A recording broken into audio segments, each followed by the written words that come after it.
प्रिय छात्र, आप सबके लिए स्वागत है। देखिए, आप जो समाज में रहने वाले लोगों में कौन-कौन से लोग जानते हैं तुम्हें? जो बुरे लोग, अच्छे लोग और ईमानदार लोग और बेईमानदार लोग, है ना? आप पढ़ाई के लिए आपको 10वीं कक्षा के लिए एक जो पाठ है वे व्यंग्य रचना करते हैं उनको। तो ये पाठ का नाम है ईमानदार के सम्मेलन में। पाठ का नाम क्या है? ईमानदार का सम्मेलन में। ईमानदार सम्मेलन पाठ जो है ये व्यंग्य रचना है। ये पाठ के रचयिता का नाम क्या है? लेखक का नाम क्या है? हरिशंकर परसाई का नाम क्या है? हरिशंकर परसाई। जो शामगढ़कर का नाम लिखी है आपके किताब के अंदर भी है। तो हमें ईमानदार का सम्मेलन जो पाठ का रचयिता लेखक का नाम हरिशंकर परसाई जी, तो हम पहले हरिशंकर परसाई जी के बारे में थोड़ी ही जानकारी प्राप्त कर लेंगे।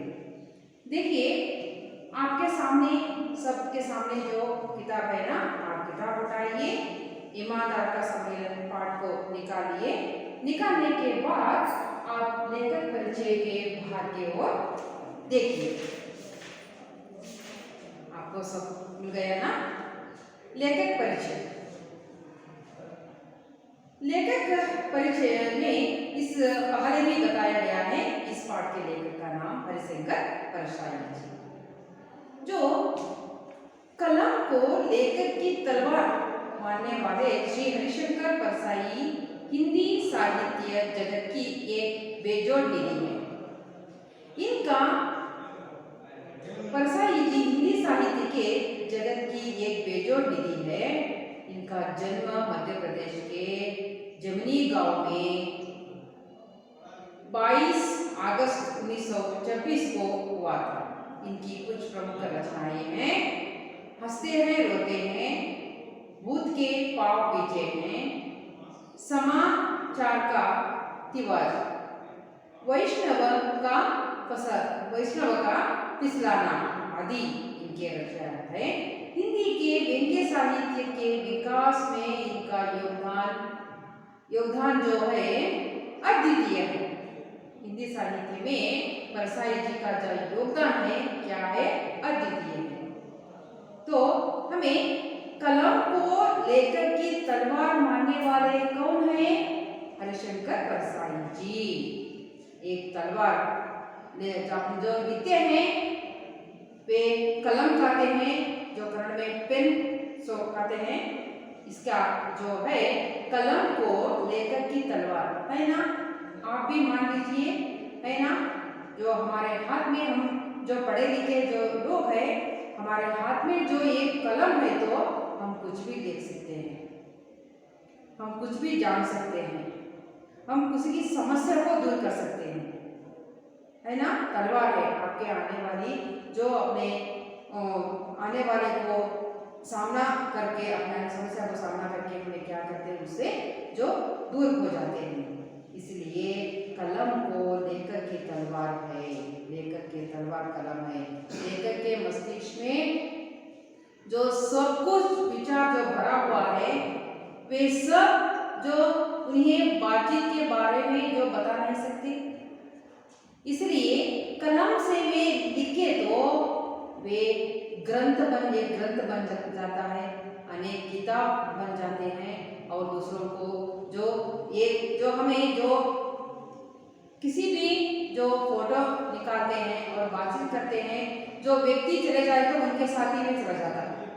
पर कलम से लिखने वाले जो अक्षर जो होते हैं, वाक्य जो होते हैं, वे क्या रहते हैं? वे शाश्वत से रहते हैं। इसलिए कलम एक तलवार जैसा है। जो तलवार अपने विरोधियों को जो युद्ध करने के लिए, उनको संहार करने के लिए कैसा है तलवार, उसी जैसे लेखक के हाथ में जो कलम है उसके समान है। इसका अर्थ जो होता है तलवार मानने वाले हरिशंकर परसाई परसाई जी हिंदी साहित्य जगत की एक बेजोड़ निधि है। हिंदी साहित्य जगत के एक बेजोड़, और हिंदी साहित्य और परसाई जी के जो संबंध है ना, रिश्ता है ना, वे बेजोड़, उनको विवाह करने के लिए नहीं होता है। किसी विषय में उनको क्या करना नहीं होता, विवाह करने के लिए उन दोनों को अलग अलग करने की नहीं होता है। बेजोड़ जो निधि है, जो दूसरा ही करने का निधि, दूसरे करने नहीं होता है, इसको एक निधि कहते हैं। इनका जन्म मध्य प्रदेश के जमीनी गांव में, इनका जन्म जो मध्य प्रदेश के जमीनी गांव में ही हुआ। कब हुआ? 22 अगस्त 1926। 22 अगस्त 1926 जो कन्नड़ में कहते हैं 22 ಆಗಸ್ಟ್ 1924 है ना।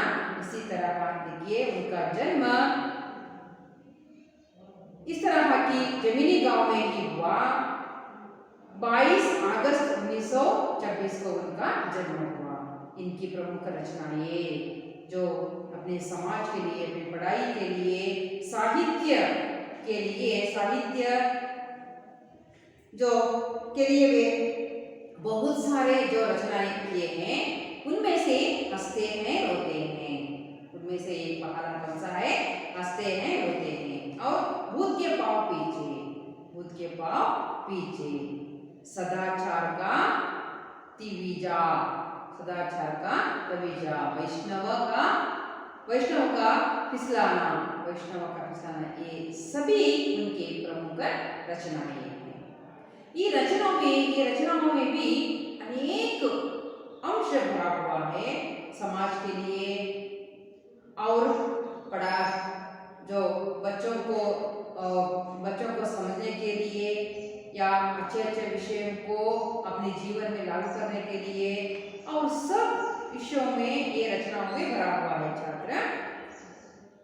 इतना ही नहीं, ये बहुत सारे ये रचना किया है, पर थोड़े ही यहाँ पर दिए गए हैं।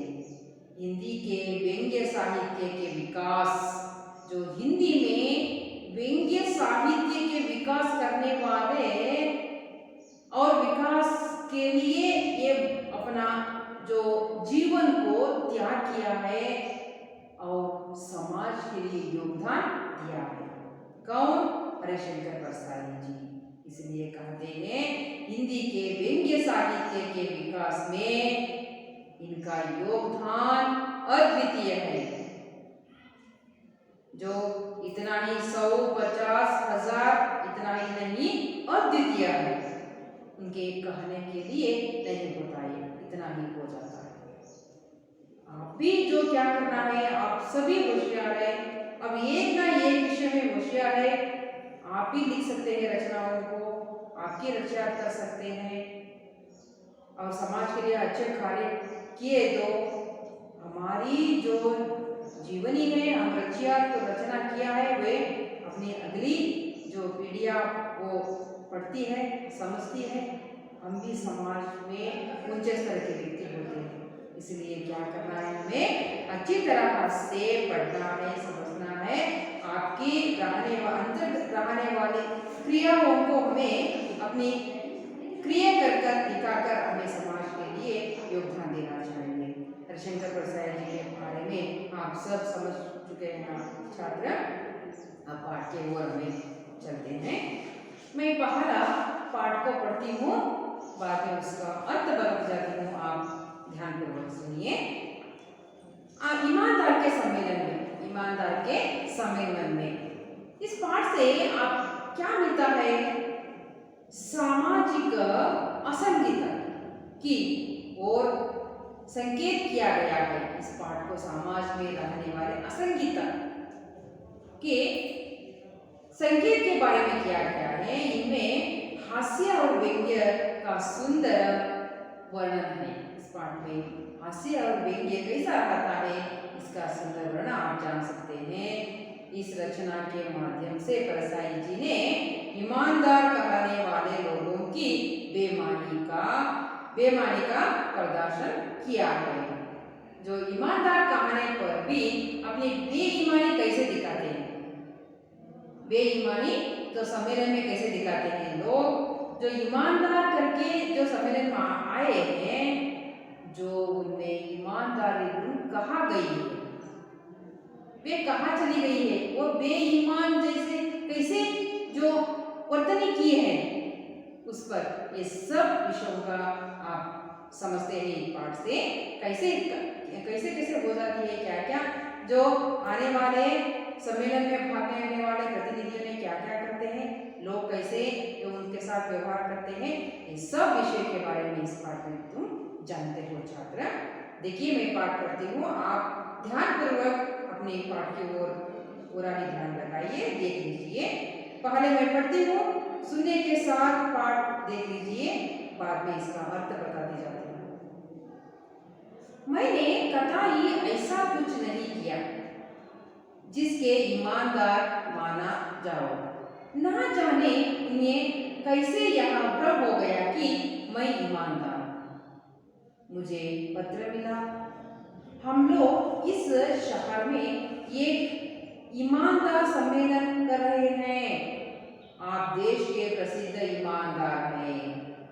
हमारी प्रार्थना है कि आप इस सम्मेलन का उद्घाटन करें। हम सबको है ये प्रसिद्ध ईमानदार है। हमारी प्रार्थना है कि आप इस सम्मेलन का उद्घाटन करें। हम सबको आने जाने का पहले दर्जे का किराया देंगे तथा आवास, भोजन आदि की उत्तम व्यवस्था करेंगे। आपके आगमन से ईमानदारों तथा उदीयमान ईमानदारों को बड़ी प्रेरणा मिलेगी। मैं गया, लेकिन हल्फिया कहता हूं कि ईमानदारी के लिए नहीं गया। ईमान से मुझे कुछ लेना देना नहीं है। मैं यहाँ हिसाब लगाकर गया कि दूसरे दर्जे में जाऊंगा और पहले दर्जे का किराया लूंगा। इस तरह 150 रुपये बचेंगे। यहाँ बेईमानी कहलाएगी, पर उन लोगों ने मुझे राष्ट्रीय स्तर का ईमानदार माना ही क्यों? स्टेशन पर मेरा खूब स्वागत हुआ। लगभग 10 बड़ी फूल मालाएं पहनी गई। सोचा आसपास कोई माली होता तो फूल मालाएं भी बेच लेता। मुझे होटल के एक बड़े कमरे में ठहरा गया। मेरे कमरे के बाएं और सामने 2 हाथ थे, जिनमें लगभग 30-35 प्रतिनिधि ठहरे थे। मेरे 2 ईमानदार साथी भी मेरे ही कमरे में आ गए। मैंने सोचा ताला लगाया जाएगा तो इन्हें तकलीफ होगी। मैं ताला नहीं लगाया। उद्घाटन शानदार हुआ। मैं लगभग 1 घंटे तक भाषण दिया। लोग जा चुके थे। मैं था मुख्य अतिथि। मुझसे लोग बातें कर रहे थे। मैं चलने लगा तो चप्पल पहनने गया। देखा मेरी चप्पलें गायब थी। नई और अच्छी चप्पलें थी। अब वहां एक जोड़ी फटी पुरानी चप्पलें बीच थी। मैंने उन्हें ही पहन लिया। वहां बात फैली गई कि मेरी नई चप्पलें कोई पहन गया। एक ईमानदार डेलीगेट मेरे कमरे में आए, कहने लगे, क्या आपकी चप्पलें कोई पहन गया? मैंने कहा, हाँ, इतने बड़े जलस में चप्पलें की अदली बदली हो ही जाती है। फिर मैंने ध्यान से देखा, उनके पांवों में मेरी ही चप्पलें थी। वहां भी मेरी चप्पलें देख रहे थे। वे बहुत करके उनकी ही थी। पर वहां बेहिचक मुझे समझाने लगे, देखिए चप्पलें एक जगह नहीं उतारना चाहिए।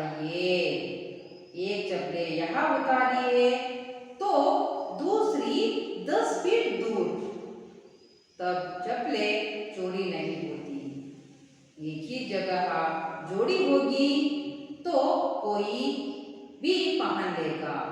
मैं ऐसा ही किया था। मैंने देख रहा था कि वह मेरी ही चप्पलें पहने हैं और मुझे ही समझा रहे हैं। देखिए आज की अवधि में बस इतना ही बस है।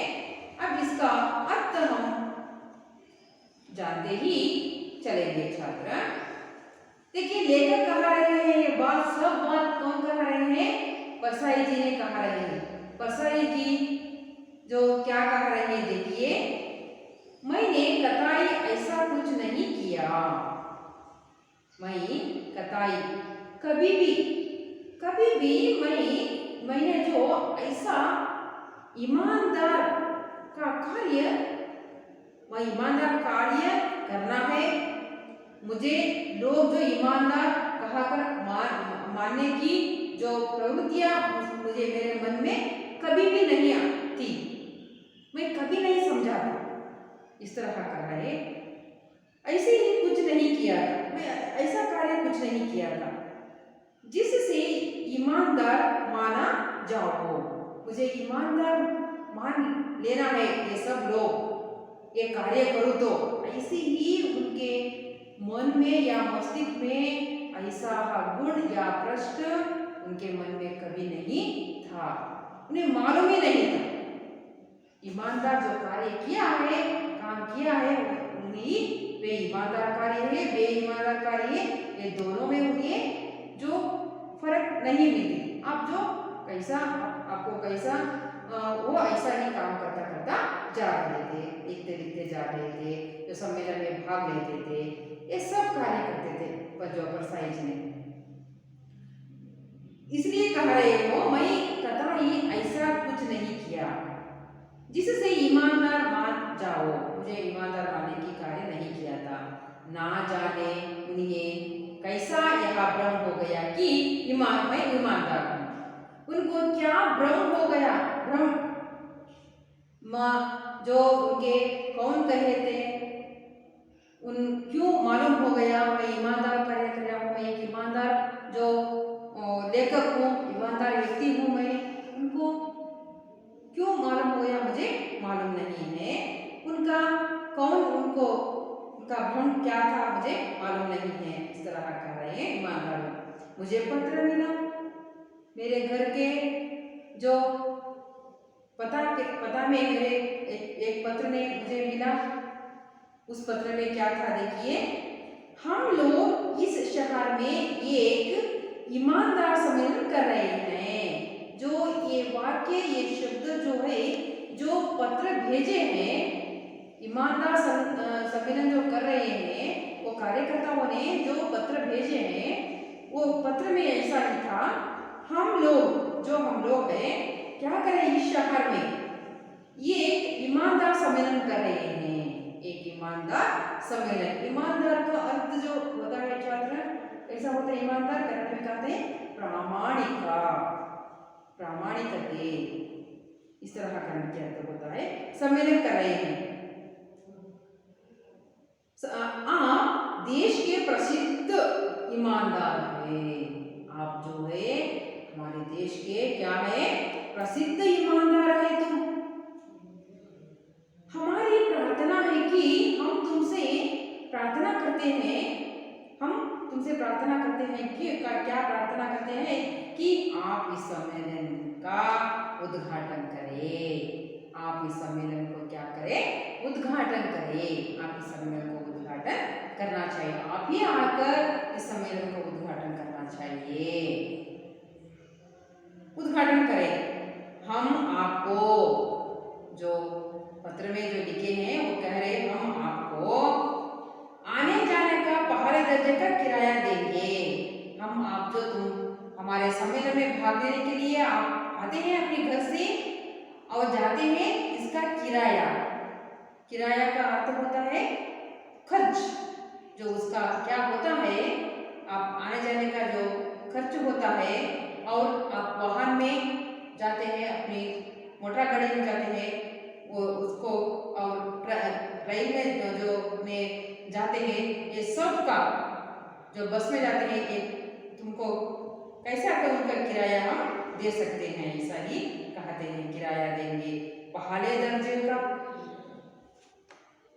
जो पहला दर्जा तुमको मालूम है ना, एक जो हमें जाते हैं बस में जो किराया में अंतर होती है, जो ज्यादा ही किराया के बस होते हैं, ज्यादा किराया के ट्रेन होती है ना, उसे ज्यादा ही किराया का जो ट्रेन होती है उनमें क्या किराया है ऐसा ही तुम्हें दे सकते हैं। इस तरह खाते हैं पहले दर्जे का किराया देंगे। तथा आवास भोजन, तुम्हें कैसा चाहिए, तुम जो कैसा ही जो कहते हैं, कैसा ही ऑर्डर करते हैं, ऐसा ही भोजन तुम्हें खाने के लिए देते हैं। हमें भोजन आदि आदि तुमकी व्यवस्था हम करते हैं कि उत्तम व्यवस्था करेंगे हम, तुम जो चाहते हैं उससे भी उत्तम व्यवस्था तुम्हें करते हैं, हम कर देंगे हम। इस तरह आप पत्र में लिखे थे। ये सब विषय कहाँ लिखे थे? एक पत्र में लिखे थे। ये सब विषय एक पत्र में लिखे थे। समझ में आया ना? आप इस पत्र एक पत्र में क्या क्या लिखा था, उस पत्र में कैसे ही क्यों कहाँ लिख कर भेजे थे जो कार्यकर्ताओं ने, मालूम होगा ना? आप लेखक आगे ये पत्र पढ़कर लेखक क्या करते हैं आगे, इसके बारे में जानने के लिए हम चलेंगे, छात्र करेंगे। आप आगमन से, और भी क्या है, आपके आगमन से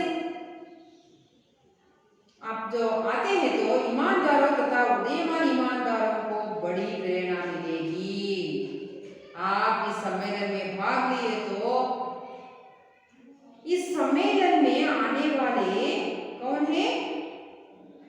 आपके आगमन से तुम आने थे ईमानदारों, यहाँ आने वाले ईमानदारों को उदीयमान ईमानदार, आगे ईमानदार बढ़ने वाले ईमानदार का कार्य करने वाले को क्या मिलेगी? प्रेरणा मिलेगी। हमें ऐसा ही कार्य करना, हमें ऐसा ही करना, ऐसा ही प्रेरणा मिल जाएगी। देखिए ये सब पत्र में था। अब लेखक क्या कर रहा है देखिए, मैं गया, लेखक कहाँ गया है? मैं गया, मैं गया है। लेकिन हल्पिया कहता हूँ, मैं जो अपनी हल्पिया कहता हूँ, हल्पिया का अर्थ होता है, देखिए अलग अलग भी है, कसम खाकर कहता हूँ, मैं कसम खाकर कहता हूँ, लेखक कह रहे थे मैं कसम खाकर कहता हूँ कि ईमानदारी के लिए नहीं गया, मैं एक ईमानदार हूँ, इसके लिए नहीं गया लेखक जी ने। क्यों गए? पर देखिए वे कसम खाकर कहते हैं, मैं कसम खाकर कहता हूँ कि ईमानदारी मेरे अंदर ईमानदारी गुण है, ये लोग मुझे ईमानदार कह रहे हैं, इसलिए वे मैं नहीं गया वहां पर। ईमान से मुझे कुछ लेने देना नहीं है, ईमान से मुझे क्या कुछ भी नहीं आता है, कुछ भी नहीं जाता है मुझसे, इस तरह का नहीं है। मैं यहाँ हिसाब लगाकर गया, मैं इस सोच कर गया, इस विषय के बारे में हिसाब के विषय के मैं सोच कर गया कि दूसरे दर्जे में जाऊंगा और पहले दर्जे का किराया लूंगा। मैं जो लोकल बस में जाऊंगा, जाकर मैं क्या करूंगा, ऐरावता बस की किराया लूंगा। इस तरह मैं लोकल ट्रेन में जाऊंगा और एक्सप्रेस जो फास्ट एक्सप्रेस जो ट्रेन का किराया लूंगा। इस विषय के लिए सोच कर उन्हें गए, इस विषय की सोच कर आगे क्या कहते देखिए, मैं दूसरे दर्जे की में जाऊंगा और पहले दर्जे की किराया लूंगा। इस तरह का 150 रुपये बचेंगे। इसमें कितने पैसे बचेंगे? 150 रुपये मुझे बचेंगे। यहाँ बेईमानी कहलाएगी। आप जो मुझे ईमानदार समझकर मुझे ईमानदार सम्मेलन में भाग लेने के लिए मुझे आह्वान दिया है, बुलाया है मुझे आमंत्रण पत्र देकर, पर मैं क्या सोच रहा हूँ देखिए, पहले दर्जे के किराया लेने के लिए 150 रुपए बचाने के लिए यहाँ जा रहा है तो लेखक के बारे में हमें भी समझा दिए कि ईमानदार कहने का जो ईमानदार कहकर इनको आह्वान किया है, पर ये 150 रुपए के लिए सोच रही है ना, ये कैसे ईमानदार है?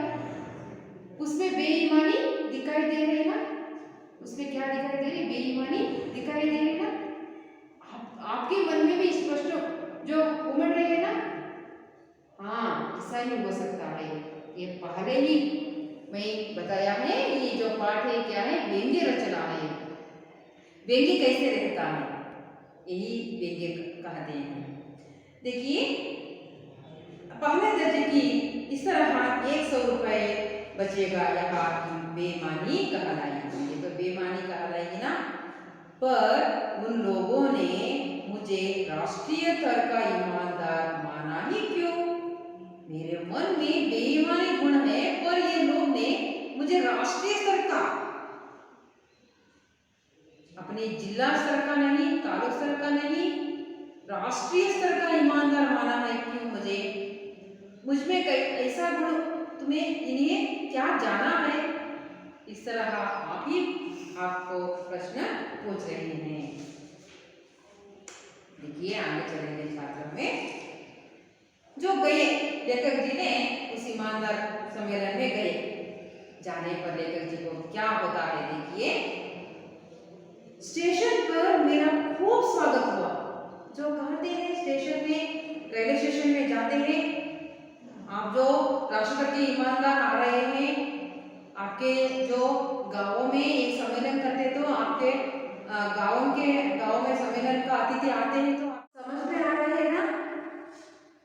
इस तरह देखिए स्टेशन पर जो आपके गांवों में एक सम्मेलन होता है, उस सम्मेलन में जो अतिथि आ रहे हैं, आपको सम्मेलन का जो मुख्य अतिथि आ रहा है, तो आप क्या करते हैं? गांव में रहने वाले बड़े लोग क्या करते हैं? फूलमाला लेकर उनको स्वागत करते हैं ना। उसी तरह देखिए स्टेशन पर परसाई जी को स्वागत करने के लिए आए थे लोग ने। स्टेशन पर मेरे खूब स्वागत हुआ, बहुत अच्छी तरह स्वागत, खूब सुंदर तरह से, बहुत अच्छी तरह उनका स्वागत हुआ। लगभग 10 बड़ी फूलमालाएं पहनाई गई। लगभग कितनी? 10 बड़ी बड़ी फूलमालाएं जो पहने थे। किनको पहना गया? किनको? लेखक जी को। जो स्टेशन पर आए, तो स्टेशन पर उनको 10 जो लोग हैं, 10 फूलमालाएं उनको डालकर उनका स्वागत किया। करने के बाद देखिए क्या करते हैं लेखक जी ने?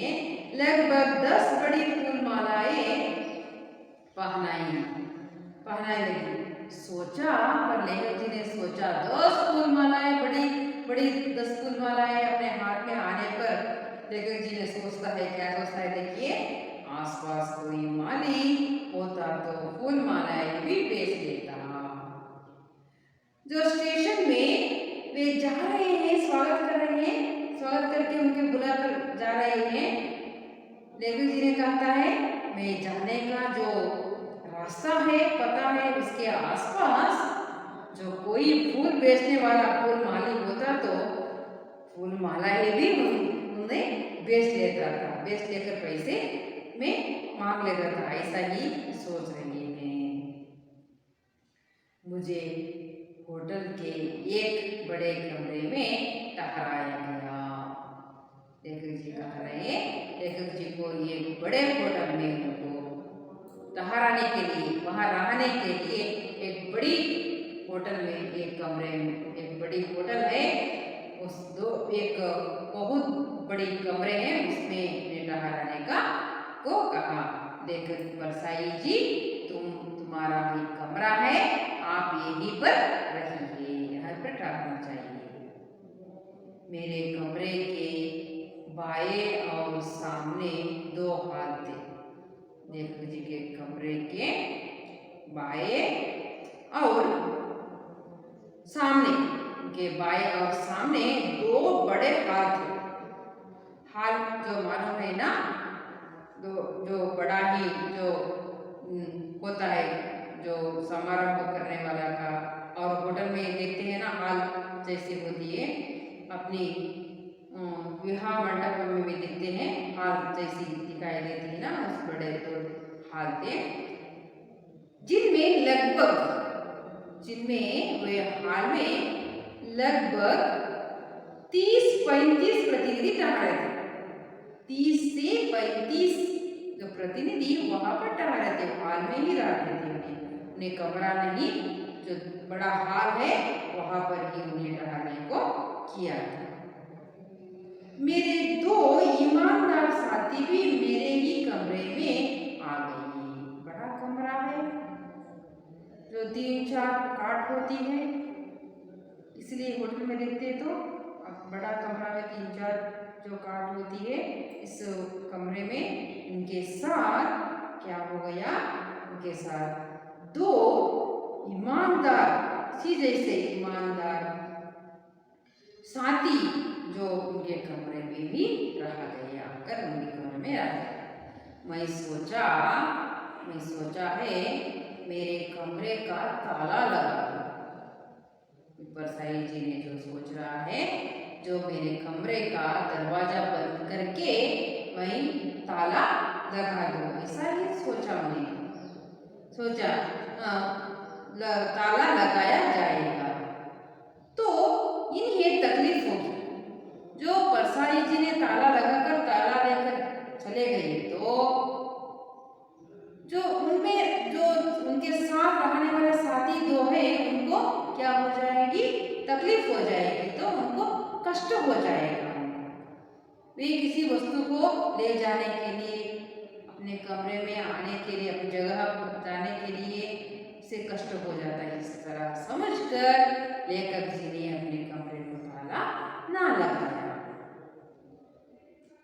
तकलीफ होगी। मैंने ताला नहीं लगाया, इसलिए लेखक जी ने ताला नहीं लगाया। उद्घाटन शानदार से हुआ। उद्घाटन जो है बहुत ही वैभव से, शानदार का और एक अर्थ होता है बहुत ही वैभव से हुआ, शानदार से हुआ। मैंने लगभग 1 घंटे तक भाषण दिया। जो परसाई जी ने लगभग 1 घंटे तक उन्होंने क्या किया, भाषण दिया। 1 घंटे तक सम्मेलन में लेखक जी ने कितने घंटे तक भाषण दिए, 1 घंटे तक उन्होंने भाषण दिया। 1 घंटे तक भाषण देने के बाद क्या हो जाता है, देखिए छात्र, लोग जा चुके थे। 1 घंटे जो अतिथि भाषण, जो मुख्य अतिथि का भाषण जो होता है आखिरी होता है ना, आखिरी भाषण हो गई है इनका। 1 घंटे तक भाषण दिए हैं लेखक जी ने। बाद में लोग, जो अतिथि का भाषण जो होने पर लोग क्या होते हैं, अपनी जो बैठक छोड़कर चले जाते हैं। लोग उसी तरह लोग जा रहे थे, कुछ लोग जा रहे थे। मैं था मुख्य अतिथि। इस सम्मेलन का मुख्य अतिथि था कौन, परसाई जी ने। मुझसे लोग बातें कर रहे थे। कुछ लोग जो मुख्य अतिथि से बात करें, आप कहाँ रहे हैं, आपका गांव क्या है, आप कैसे काम, ये सबकी बातचीत होती है ना।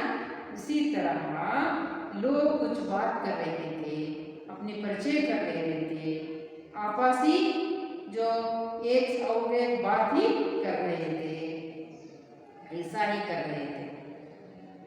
बातें जो आपसी में लोगों के साथ बात होने पर, बातचीत जो खत्म होने के बाद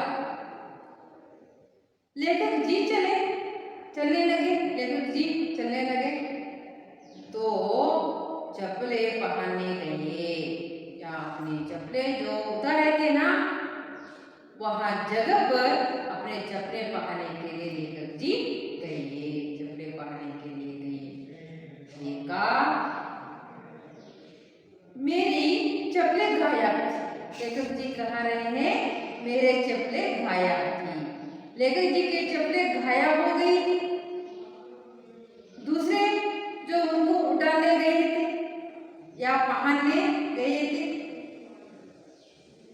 नहीं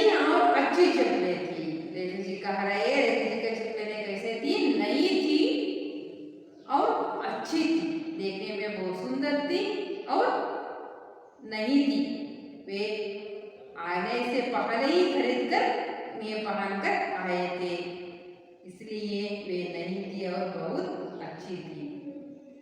अब वहाँ एक जोड़ी वहाँ पर जो जगह जी ने उतारे हैं चप्पले वहाँ के पर वहाँ जगह पर एक जोड़ी जो दो चप्पले को जोड़ी कहते हैं ना, एक जोड़ी फटी पुरानी जो चप्पले फटी हुई थी, बहुत ही पुरानी थी। पुरानी जो इसका वर्ण करता हड़ैया, जो पुरानी चप्पले बची थी वहाँ पर वे कौन सी भी चप्पले नहीं थी, वे एक जोड़ी चप्पले ही बची थी उन पर। मैंने उन्हें ही पहन लिया, लेखक जी ने उन्हें ही पहन लिया। जो नंगे पैसे नहीं चलने होता है ना, इसलिए उन्हें ही चप्पली को पहन लिया। यह बात फैली गई कि मेरी नई चप्पली कोई पहन गए। यहाँ मेरे नई चप्पली को ही पहन गए, ये बात सब फैल गई सब लोगों के। जो सम्मेलन के मुख्य अतिथि जो आए हैं उनके चप्पले ने कोई गायब किया है, उनकी चप्पलें गायब हो गई है। इस बात सभी को फैली गई कोई पहन गए। इस तरह आप देखे हैं, आप पहने इस तरह का आपस में बातें कर रहे हैं। उसी समय ये ईमानदार डेलीगेट लेखक जी फटे हुए पुरानी चप्पलें पहनकर ही अपने कमरे में चले गए। चलने पर अपने लेखक जी के कमरे में ये ईमानदार डेलीगेट कमरे में आए, लेखक जी के रहने वाले कमरे में आए, कहने लगे, क्या आपकी चप्पली कोई पहन गए? आपकी चप्पली कोई पहन गए? वे मुझे आकर पूछ रहे हैं, आपकी चप्पली कोई पहन गए क्या? इस तरह पूछे।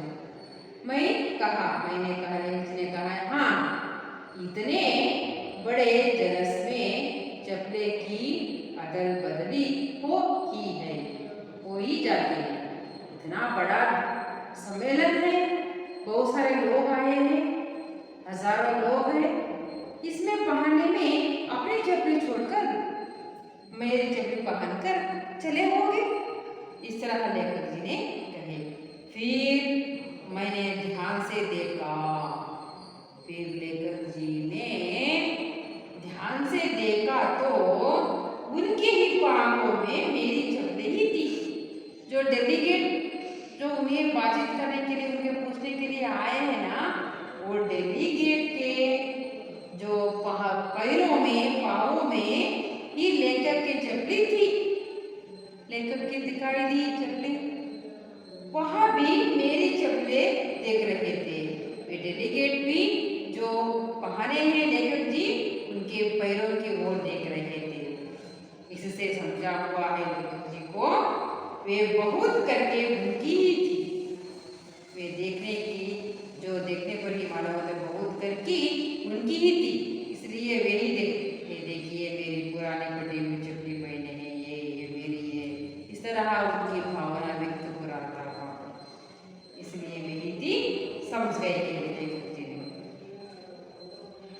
पर यहाँ बेहिचक मुझे समझाने लगे, पर लेखक जी की ही चप्पलें पहने हैं, उन्हें ही समझाने के लिए आए हैं। देखिए, पर वहां बेहिचक मर्यादा छोड़ के, अपनी लज्जित को छोड़ के उन्हें क्या कर आए, उन्हें को समझाने के लिए आए, समझाने लगे। देखिए, चप्पलें एक जगह नहीं उतारना चाहिए। वे कहा रहे हैं, लेखक जी को कहा रहे हैं, देखिए चप्पलें एक जगह नहीं उतारना चाहिए, दोनों चप्पलें एक ही जगह पर नहीं उतारना चाहिए। एक चप्पलें यहाँ उतारिए, एक चप्पलें यहाँ उतारिए तो दूसरा चप्पल कहाँ उतारना है, 10 फीट दूर में उतारना चाहिए। तब चप्पलें गायब नहीं होती, गायब नहीं होती। इस तरह उन्हें कहा है। देखिए चप्पलें जोड़ी जो जोड़ चप्पले को यहीं पर नहीं उतारना चाहिए। एक चप्पले यही उतारे तो दूसरा चप्पल 10 फीट दूर में उतारना चाहिए। इस तरह का उनको उतारना चाहिए। इस चप्पले यहाँ उतारिए तो दूसरी 10 फीट दूर, तब चप्पले चोरी नहीं होती, तब चप्पले चोरी नहीं होती। एक ही जगह जोड़ी होगी तो एक ही जगह चप्पले जोड़ी होगी तो कोई भी पहन लेगा। जोड़ी होगी तो अच्छी दिखाती है, वे पहन लेगा। मैंने ऐसा ही किया था। देखिए मेरी भी जो अच्छी थी और नई चप्पली थी, इसलिए मैं ऐसा ही किया था, मेरी चप्पलें गायब नहीं हुई। इस तरह का क्या कर रहा है, एक डेलीगेट ने परसाई जी को समझा रहा है, कहा रहा है। मैं देख रहा था कि वहाँ मेरी ही चप्पलें पहने हैं और मुझे ही समझा रहे हैं। वे मेरी ही चप्पलें पहने हैं, वे डेलीगेट ने परसाई जी कहा रहे हैं, वे मेरी ही चप्पलें, परसाई जी के चप्पलें ही पहने हैं, परसाई जी को ही समझा रहे हैं। आप ऐसा ही कभी किया है क्या? आप ऐसा ही कभी किया है क्या? नहीं किया? आप नहीं करना है छात्र, ऐसा ही कार्य नहीं, काम नहीं करना चाहिए। इसलिए पाठ सबको समझ में आया ना, अच्छी तरह समझ में आया ना पाठ से। परसाई जी और सम्मेलन का जो पर्यावरण कैसा होता है, अवस्था कैसे रहती है, सबको समझ में आया ना। आप ध्यानपूर्वक अच्छी तरह का पाठ सुनेंगे। आप घर जाकर पूरा पाठ पढ़िए और लिखिए। एक बार लिखने के बाद वो तुम्हें क्या हो जाता है, पूरा ही समझ में आ जाता है। और वाक्य के बारे में, शब्दों के बारे में ध्यान दीजिए और शब्दार्थ के बारे में आप मन में ही पढ़ते पढ़ते लिखे तो आप पूरा समझ जाते हैं। इसलिए आप ऐसा ही करें तो अच्छे छात्र हो जाते हैं। इसलिए